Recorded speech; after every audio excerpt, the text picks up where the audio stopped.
What's up, Green Bay Packers fans? Welcome back, and as always, thank you for joining me. My name is Paul Brettel.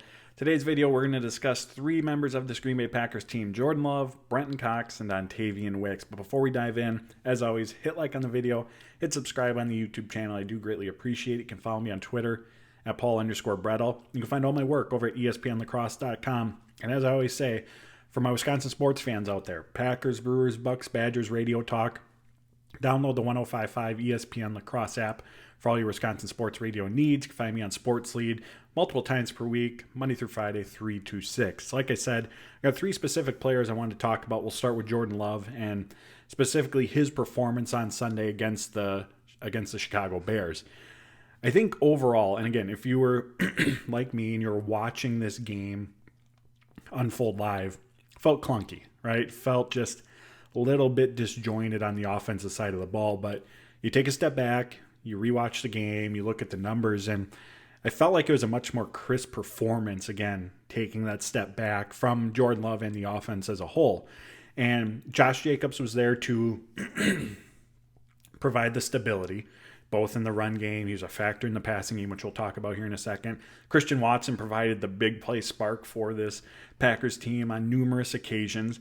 And this was an offense that just didn't have a lot of opportunities in this game. Excluding the Packers' kneel down before halftime, the offense had just 6 possessions this entire game. It's not a lot of chances. So Love only had 17 pass attempts in this game, but he was efficient. Completed 13 of them, averaged a crazy 15.4 yards per attempt, largely thanks to those big plays to Christian Watson. But I feel like zooming out 30,000-foot view of the performance from Love, he looked more like his old self. He looked more like the Jordan Love that we are expecting to see this season. And I'll preface this by saying, of course, there is absolutely room for improvement from him, the offense. There are things that 100% have to get cleaned up. Matt LaFleur said so. We saw it with our eyes. We all know this. This isn't me saying that this is a finished product right now for Love for this Packers team. But I think it's a step in the right direction as they look for consistency, as they look for peaking at the right time. So why do I say that? I think, one, mobility. Coming out of the bye week, Jordan Love is definitely healthier. He was a full participant in all 3 practices going into that Bears game. And because of the knee injury, because of the groin injury, that hasn't been common for him this season. So one, there's just the benefit of the practice reps. You're not a limited participant. You're a full participant. So there's more reps, obviously more reps than if you didn't practice at all. So I think that's a component. But just being healthier brings back that mobility component that's a part of Jordan Love's game. And we saw it on that 13-yard run towards the pylon, which set up a touchdown on the next play. But beyond just scrambling and getting outside the pocket, I think where that mobility really showed up as well was the Packers being under center with Jordan Love. There was a lot of times this season, again, because of those injuries, where they ran a lot of shotgun, and being under center is an important part of LaFleur's offense. There was also the play action usage. The Packers utilized play action. These numbers are from Pro Football Focus on 35% of Love's dropbacks. Their season average coming into that game was 20%. And again, that play action, the run action, is, again, an important element of the LaFleur offense. The passing game builds off of what the Packers do in the run game, and not just the success, but the looks that they give, that run action component of it. And so again, really, really important to obviously capitalize and take advantage when you have those opportunities, but just to give the defense those looks, just to be able to run those kind of plays. Important, and again, goes back to Love having the mobility and the ability to get under center, to run those plays. Lastly, again, we know the importance of being able to extend plays. Again, we saw it on that 13-yard run towards the pylon. But just the mobility of being able to navigate the pocket, right? To avoid rushers, to buy that extra half second of time, to open up throwing lanes, just to feel where the pass rush, the pressure's coming from, and just maneuver around it. Again, doesn't mean of escaping the pocket unless necessary, but those little nuances, those little subtle movements, and LaFleur talked about this on Monday. Thought Love did a really, really good job with that element. And again, the mobility, being healthier. So I think that aspect of it, everything just described, I think is one reason why we saw, again, a more a closer version of the Jordan Love that we expect to see this season. Now, having said all that, I'm going to guess that many left the game with, a bit of a sour taste, and I'm going to guess that the interception that Love threw was a big part of that. But that, and again, not to take away from it and say, obviously that has to get cleaned up. We 100% know that you can't have that happen in the red zone. You can't have it happen anywhere. But that interception wasn't a poor decision, which we've seen a lot of in previous interceptions from Love this season. LaFleur talked about it afterward, where Love was going with the ball to Tucker Kraft was 100% where that ball was supposed to go, but sailed on him. Whether it was, mechanics, whatever it might be, there's something that has to get cleaned up. But I don't think there's a long-term concern about Love's ability to make that kind of throw if he's presented with that's a similar situation again. So I think the overall decision-making that we saw from Love was improved in this game as well. And again, that interception can't happen, but the ball went where it was supposed to. You can look at the downfield pass to Christian Watson in double coverage, and you go back and rewatch and you say, well, he threw into double coverage. He had Tucker Kraft coming underneath. But again, from a process standpoint, a decision-making standpoint, Love did what he was supposed to do in that situation. Love described afterwards that as he's rolling out, it looks like the safety is kind of in between. He's playing both where Watson is and where Tucker Kraft is. And then the defenders on Watson, the safety included as he's trying to get back there, had their back turned to Jordan Love on that play. And Aaron Rodgers used to say that all the time. If he sees the back of the defender's helmet, his receiver's open. And that was a key, and that was a factor in that completion. One, credit to the safety for getting to Watson as the ball was getting there to make it a contested catch. Watson just made a better play, made a great adjustment on it, but also part of that was the defenders didn't necessarily have their eyes on the ball or on the ball quick enough. And as Jordan Love's making that decision as he's rolling out where he's going to go with the ball, that is a part of the equation. So again, you can look at that and say maybe the ball should have went to Kraft, but from a process standpoint, the calculus that was going through Jordan Love's mind as he's deciding where to go with the ball, I think you can say that was a sound decision. Lastly, on the decision component of this, the checkdowns. Josh Jacobs was first on the team in targets. He was tied for first with Christian Watson in receptions, and he was second on the team in receiving yards. So what does that tell us? Jordan Love was getting him the ball when the other pass-catching options downfield weren't there. The reason that that's important, Tom Clements, the Packers quarterback coach, has talked about this previously. One of the key turning points last season for Jordan Love during that second half surge that he and the offense has was knowing when to take the check down and knowing when to push the ball downfield. And I thought this game against Chicago, he did an excellent job of striking that balance. Again, got the ball quick to Jacobs when there was pressure or when the downfield options weren't available. But like we said at the start, he averaged 15.4 yards per catch. So it's not as if he was just taking the short throws all day long either. He was pushing the ball downfield when he felt the opportunity was there. And so I think that's a really good balance that he was able to strike in this game. And again, going back to what Tom Clements said, when it comes to playing the quarterback position, playing it at a high level, knowing when to do that, really, really important. And like I said at the start, and I just want to reiterate it because it's important, Clements said that component, knowing when to check it down, knowing when to push the ball, was a big part of Love's second half surge last season. So seeing him act on it, seeing him be successful in that decision-making in those passes, again, really encouraging. And like I said, you're watching this game unfold. Feels clunky, but Matt LaFleur on Monday, you could tell he was encouraged by what he saw from Jordan Love in this game. And I think everything we just discussed, specifically decision-making, the mobility, is why. Because this looked closer to, again, plenty of room for improvement, but this looked closer to the version of Jordan Love that we expect to see. In addition to the interception, where else things went bad for the Packers in this game was situationally. They were 1 for 5 on third down, 2 for 4 in the red zone, and those 2 misses, they didn't even leave with field goals. They left with no points, the interception and then the turnover on downs. And coming into this game, those scenarios were going to be difficult.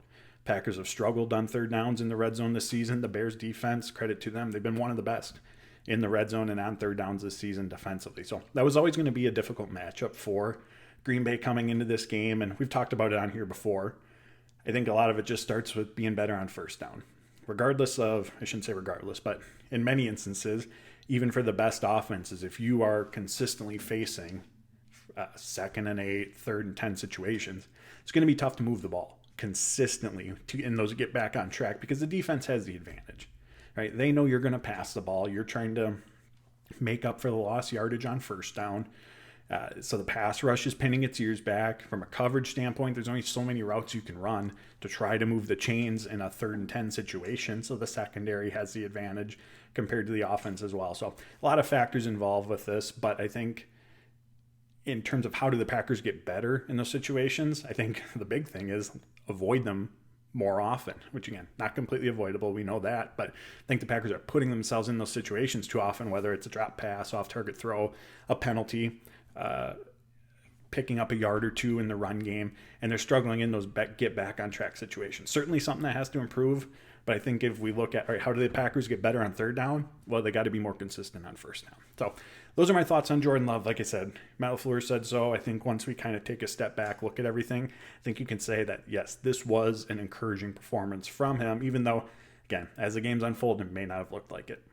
All right, now let's talk about Brenton Cox, who went from being a healthy scratch in every game coming into Week 11 to all of a sudden being a key member of the Green Bay Packers defensive end rotation. Finished the game with multiple pressures, had a tackle for loss, a sack, and even on that tackle for loss, on that sack, I know he came through unblocked in each of those scenarios, but one, if you get that opportunity where you are unblocked, you got to make the play, and he did. So credit to him for that. But I think there's always, more nuance that takes place than maybe what initially meets the eye. You look at that tackle for loss, and the Bears, I believe it was their guard from the right side, was pulling across the line to get to Cox to block him, or at least get his hands on him to slow him down. But Cox got off the ball and beat him to the spot and was able to make the play on the ball carrier. So nice play in that regard, getting off the ball, the instincts, getting to the ball carrier.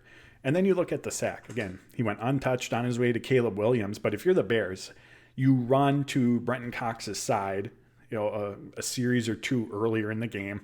He crashes in hard to make a play on that running back. So what do? A series or two later, you run a play action to his side and roll the quarterback out thinking that Brenton Cox, again, is going to crash hard towards the running back, which will give Caleb Williams space where he can take off, throw whatever the play called for in that situation. But instead of going straight to the ball carrier, Cox made a beeline for the quarterback and made the sacks.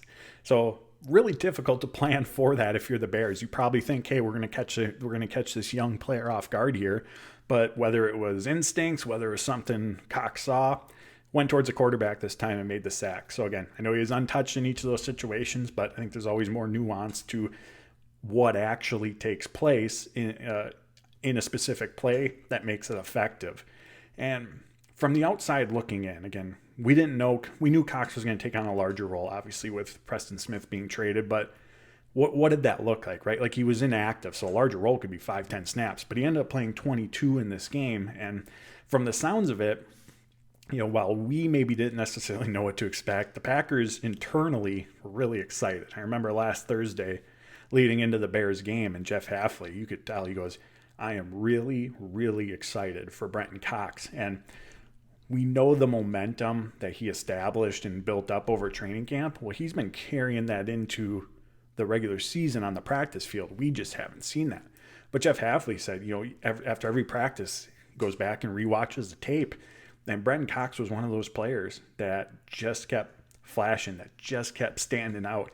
Each and every practice, he was seemingly making a play or two. And that growth, that disruption that the Packers were seeing from him, in part gave them the confidence to make that trade where they sent Preston Smith to the Pittsburgh Steelers because they felt that Cox could step in and play a role on this team and provide some disruption, provide an impactful presence on that Packers defensive front. So internally, the Packers seem to be seeing this one coming with Brent Smith. And again, he's a second-year undrafted rookie, but he was a 5-star recruit coming out of high school.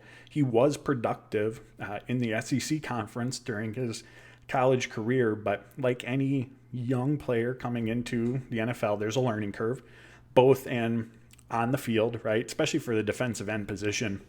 You come to the NFL level, you can't just run around everyone. You can't just run through everyone. Big thing for a pass rusher is what's your secondary move? Because that initial speed, that initial power certainly isn't always going to work. So instead of being taken out of the play instantly, if the offensive tackle's ready for that, what's your counter so you can stay alive within the play and continue to get after the quarterback? So there's that learning curve. And then there's just the off the field. How do you go about your business? How do you go, day to day, take care of your body, your preparation? All those different elements are part of the equation and the learning curve. And Matt LaFleur on Monday spoke so highly of Brenton Cox and his approach day to day, his preparation day to day, and getting himself prepared regardless of whether he's going to be inactive, whether he's going to be called upon to play. So Packers had that internal confidence that he could go out and make some plays for them. One, because what they're seeing in practice, but off the field too, how he prepares, his approach each day, all of those important elements to the preparation component, which often leads to success on Sundays. They really liked what they were seeing from him. And credit to him for getting the opportunity and taking advantage of it. When the trade was made, when the Packers traded away Preston Smith, and we knew Brenton Cox was, again, not in what capacity, but we knew he was going to take on a larger role, I immediately thought back to training camp. And this was before the pads had come on. They're just wearing the shoulder pads. They weren't in full pads yet. They weren't really doing much contact.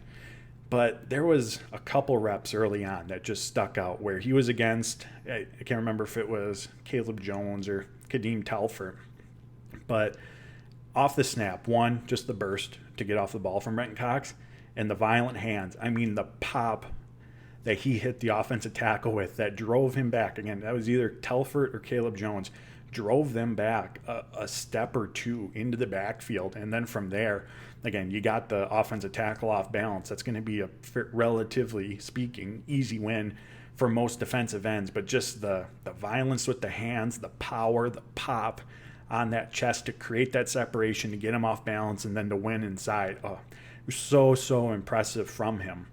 And this system, this Jeff Hafley system, is going to, I think, really fit Brenton Cox well. Because as we know, the name of the game for this defensive front, it's an attacking front. Name of the game, get off the ball, get into the backfield as quickly as possible. And that's what Brenton Cox does. That's what he does at a high level. So I'm excited to see him moving forward to continue to get these opportunities, which, again, after his play on Sunday, Matt LaFleur said he's going to continue to be a part of this defense. Now, lastly, before we transition to Dontayvion Wicks, Lucas Van Ness. As I mentioned, Brenton Cox played 22 snaps on Sunday. Van Ness played 24. So he was barely out-snapping Brenton Cox. And we haven't seen the consistency that you'd hope to see from Lucas Van Ness in year two. According to Pro Football Focus, he's generated 7 pressures on the season, has only 1 sack. His pass rush win rate, so as it sounds, how often are you beating the blocker in front of you? He ranks 99th out of 119 defensive ends this season. So the consistency just isn't there. And when I talk about earlier having a pass rush plan, right? You have how you're going to attack the offensive tackle. If they counter you, how are you going to counter the counter? That's the part of the game with Van Ness that still seems to be missing. And we always knew that there was going to be a transition. And he talked about it. Every rookie goes through it, but he came to the NFL as a fairly raw and inexperienced player at Iowa. He played, I believe, fewer than 1,000 career college snaps, and over half of those snaps actually came at defensive tackle versus defensive end, where he kicked out during his final year at Iowa. So we know he has the athleticism, he certainly has the talent, but there was a raw component to just his skill set and refinement that was needed that is clearly still being worked through, because it looks like, again, to the untrained eye here, coming off the ball, it's either try to run around the guy or try to run through the guy. And if that doesn't work, it seems like Lucas Van Ness is often just taken out of the play. So one thing I will add, Hafley was asked about Van Ness a week or two ago now and talked about his play in the run defense. So Packers like what they're seeing from him in that aspect of the game. but I'm sure that they want more from him and the defensive front as a whole when it comes to pass rush and getting after the quarterback. So the snap counts moving forward between him and Brenton Cox I think is certainly going to be worth watching. And Van Ness is going to be a part of this rotation. This isn't to say that all of a sudden he's going to be playing 5 or 10 snaps a game. Like, he's going to be a part of this Packers defensive end rotation for the rest of the season. That's not in question, but what does the playing time between those two look like? Are there specific situations where you see a little bit more of Brenton Cox? And ultimately, that's going to be determined by how do these two play moving forward. Who gives the Packers the best chance to cause that chaos, cause that disruption up front? And I think just as a whole for how Matt LaFleur coaches his team, I think that's an impressive component of it, where Packers don't really seem to factor in too much your draft stock, right? Whether you're a first-round pick, a fourth-round pick, an undrafted rookie, it's very much who gives us the best chance to win, who gives us the best chance to go out there and make a play.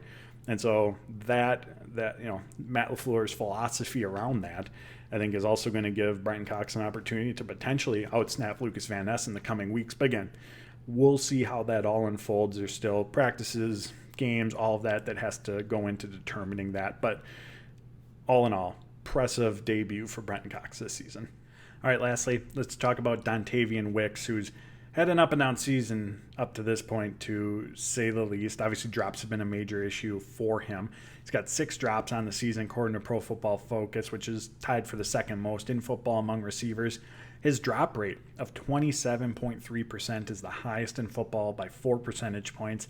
And just overall, his catch rate, that 37% this season. We've seen, I believe it was Wicks' last season in college at Virginia, where drops were an issue for him at that time as well. I think Pro Football Focus had him with 9 drops in 9 games that season. And I remember, and I went back and looked this up, but I remember after that draft, and we're getting the chance to speak with the coaches, and Jason Vrabel, who's now the passing game coordinator, talked about a lot of those were just concentration, right? It's a guy trying to go out and make a play. It's a guy who's, as the ball's coming, just turning his head just that split second early because he's trying to get upfield to pick up extra yards. So it wasn't something that the Packers were ever overly concerned about when it came to Dontayvion Wicks. But I think it's noteworthy because it happened previously and it's happening right now. And it feels like an easy fix, right? Concentration, focus on the ball, all those different elements that goes into it. But we're now 10 games, 11 weeks into the NFL season, and it's been a pretty persistent issue for Wicks up to this point. So when it comes to, all right, how do we fix that? Adam Stenavich gave some insight with, all right, how are we going about warm-ups? Do we need to spend extra time on the jugs machine? How are we training our hands?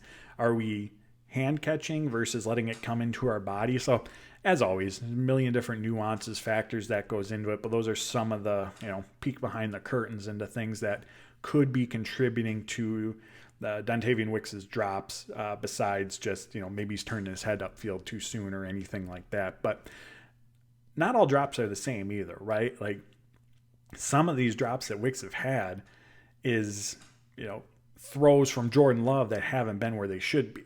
And I think a great example of that is in the Lions game, that one that Wicks dropped in the end zone. Jordan Love's rolling to his right. Wicks is coming across, wide open space, and Love puts it behind him. Wicks gets his hands on it, but it goes through him, and it's an incomplete pass. And again, if it hits your hands, do you want to see the receiver catch it? Of course you do. Do you want to see Love put it in a better spot so it's an easier catch for him? Of course. Both things can be true. If the ball hits Wicks' hands, do you want him to catch it? Of course.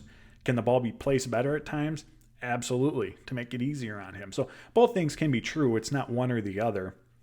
And I think Love, as we talked about at the start of this, being back at practice, being a full participant, I think can be an important element to, again, rebuilding that chemistry, that continuity, that rapport between the two that we saw last year, that we saw through training camp this season. So I think all that's going to be important factors when it comes to getting Wicks back on track. And Matt LaFleur said recently, they have not lost confidence in him whatsoever. I don't think that that's an issue or something that, fans should be worried about by any means. And a big reason why they still have that faith, that confidence in Wicks is because they see him do it in practice, right? He is making these plays, these receptions in practice. And typically what you do in practice, what you do in your preparation is going to carry over to the field on Sundays. And it feels like one of those things. And again, we're 11 weeks in, but it feels like one of those things where it's just a matter of time. But you want to keep getting him involved. You want Dontayvion Wicks to be a big part of your offense.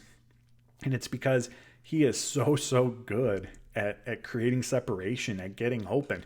Even with the drops, even with the ups and downs that he's had this season, Wicks is third on the team in targets this year. He's tied for second on the team in touchdowns. The Packers Jordan Love keeps going his direction with the ball. And a big part of that is, one, again, that confidence. They trust him. Two, he's open. He is open all the time. Pro Football Focus has this metric where it measures how often a receiver wins their route. How often are they creating a certain amount of separation from the person that's defending them? And out of all receivers in football this season, Wicks is number 2 on that list. I mean, his release package at the line of scrimmage, his feel, his sudden movements as a route runner, so good at creating that space. And that's why you want to keep getting him the ball. That's why you want him to, fight through this, to get over it. Because when you have a guy like that who can win at all parts of the field, I mean, he's a factor in every game. He's a factor in every situation. There isn't a scenario where, again, if he's making the plays, we don't want Dontayvion Wicks on the field, because he can win. He can create that separation. Again, short, intermediate, downfield throws. He has that ability, and you want, obviously, goes without saying, but you want that on the field. And we look at this last game against the Bears, and it was, again, I think the Packers had only 45 offensive snaps in this game. Wasn't a lot by any means. Wicks was on the field for 16 of them, had 1 target, no catch. So in terms of snap counts, he was 4th among the Packers receivers, obviously behind Reed, Watson, and Dobbs. And given how things have unfolded this season, obviously the talent of those receivers, I don't think anyone's going to argue that Wicks was 4th at the receiver position in terms of playing time. But again, Brian Gutekunst talked about this during the bye week. The big goal for your team, obviously you want to win games now, you want to win the division, you want to make the playoffs, all that. But a big part of a successful NFL season is, when do you peak? And last year's a prime example of that. Packers were 9-8. They were the 7 seed, but they were peaking at the right time. They were playing when the playoffs arrived. It's one of the best teams in football, and went on a little run there at the end of the season. That's what every team is striving for. Every team wants to be playing their best football come late December and January, when the playoffs are right around the corner and starting. In order for the Packers to do that, to be at their best, you want Dontayvion Wicks a part of that equation. Again, that isn't to say they can't be effective if he's struggling. They certainly have plenty of talent elsewhere. But for this offense to be at its peak of peaks, Dontayvion Wicks is a part of that. Again, because regardless of the down and distance, regardless of the situation, he can go out there and win his route. He can go out there and create separation and create an easier, again, relatively easier throw for Jordan Love to make because of that space that he provides. So you want that. So how do you get him there? Well, right now, as you're building your offense, you're building the team to hopefully hit their peak, again, in those final weeks, that pivotal stretch at the end of the year and into the playoffs. You want to build up Wicks as well. So I think he still has to remain, and again, there's no signs that this wasn't going to happen. But I think that he still has to remain a key part of the offense, because you want him to fight through this. You want him to work through it, come out on the other side of it this season, so he can be that player that he showcased last year for you. Again, in those pivotal stretches, in those pivotal playoff games when they come. Because this Packers team, again, so much individual talent, but at receiver, strength in numbers for them. With all the talent that they have, if you're an opposing defense, where do you start? Who are you trying to take away? So if you're going to defend everyone equally, well, that's going to spread out, right? You're getting one-on-one matchups. If you're the Packers, there's more space to operate in because you've got the defense spread out amongst the different pass catchers. If they hone in on one receiver in particular and say they're trying to take away Christian Watson, well, that's going to help Romeo Doubs. That's going to help Wicks. That's going to help Jaden Reed. So the strength of numbers component is very, very important for this Packers team. And again, having Wicks a part of that equation is only going to make this team harder to defend. So there you have it. Those are my topics for today. Jordan Love, Brenton Cox, Dontayvion Wicks. Appreciate you tuning in as always. Hit like on the video, hit subscribe on the YouTube channel, follow me on Twitter at Paul_Brettel, and find all my work over at ESPNlacrosse.com.